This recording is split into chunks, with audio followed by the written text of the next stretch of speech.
Hey, it's Ron, and I want to tell you a story about business and how that story changed everything.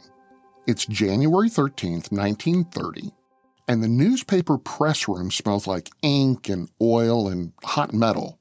Steel rollers hum as the morning edition begins its run through the presses.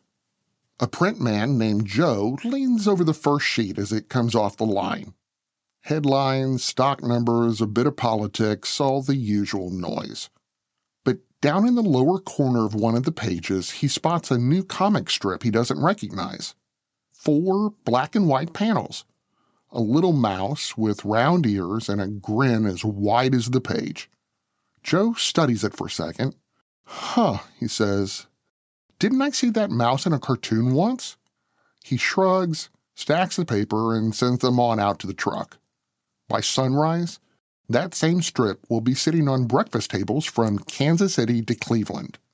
The character millions had watched dancing across movie screens now shows up beside the morning headlines. No ticket required, no theater needed. And somewhere in Los Angeles, a young film producer named Walt Disney will see the same page and know what it means. His mouse just left the screen and stepped into the real world. But how does a tiny comic strip in the corner of a morning paper turn a movie character into a national habit? Why would one little mouse appearing beside the stock quotes matter more than another film short in a theater? And on January 13th, 1930, how did Mickey's leap to newsprint rewrite the playbook for building a brand?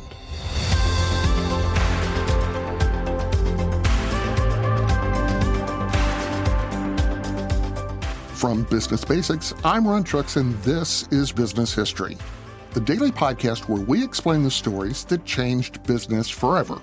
Throughout history, every date has a story where business reshaped the world.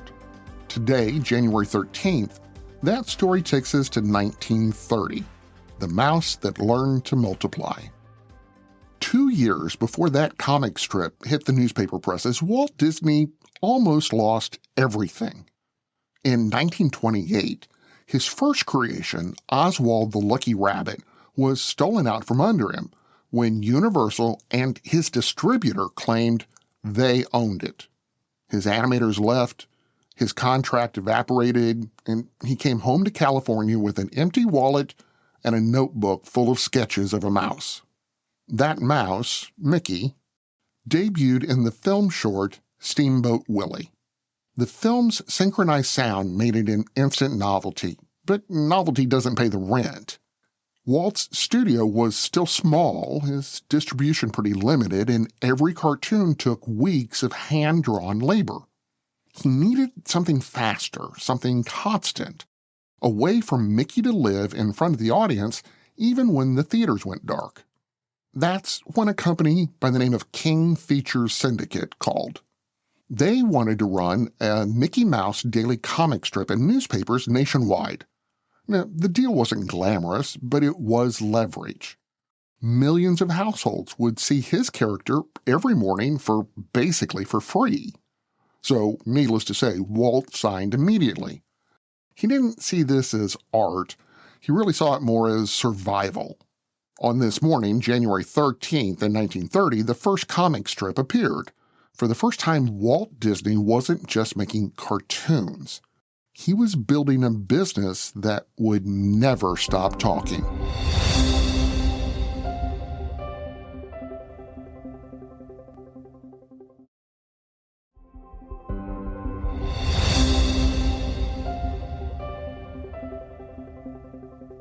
The company I mentioned earlier, King Features Syndicate, really, they just kind of expected a passing fad out of this. Instead, it became a machine. Within weeks, newspapers from coast to coast picked up the Mickey Mouse strip. Children clipped it. Teachers used it for reading lessons, and editors learned that putting Mickey above the fold sold newspapers. At the studio, Walt realized he had stumbled onto something bigger than animation. The comic strip gave his character a voice between the films. And with it came licensing requests. First lunchboxes, and then dolls, and then watches. Each one carried the same smile printed that January morning. Behind the scenes, Walt and his older brother Roy, who ran the business side of everything, built a system to control every image, every contract, every piece of merchandise. They weren't just selling cartoons anymore. They had learned that they could lose control. And because of that, in their mind, they were now managing intellectual property before that phrase even existed. The profits from licensing funded new studios and new characters.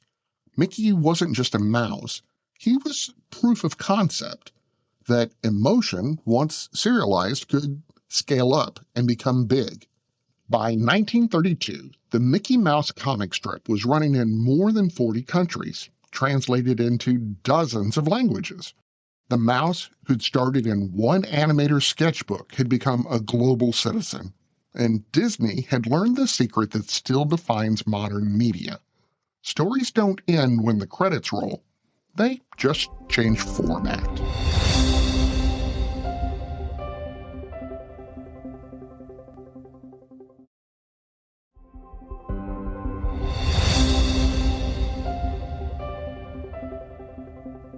By the end of the 1930s, Mickey Mouse was everywhere.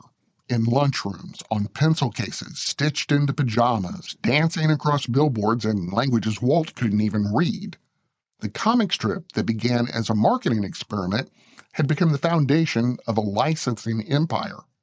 It taught Disney that audiences didn't just want to watch a character, they wanted to own a piece of it.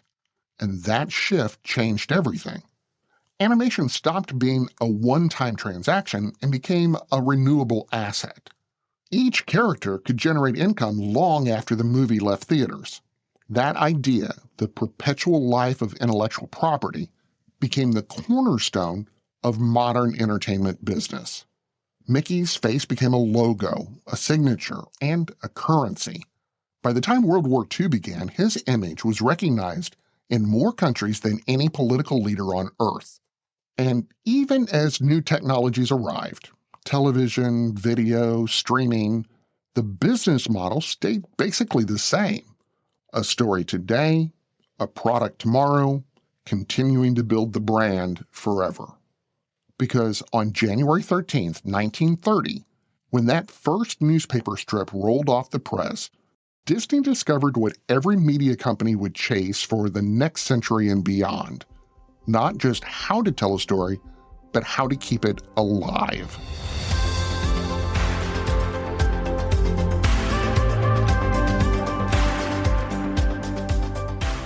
I'm Ron Trucks, and this is Business History, the daily podcast that finds the turning points behind the headlines.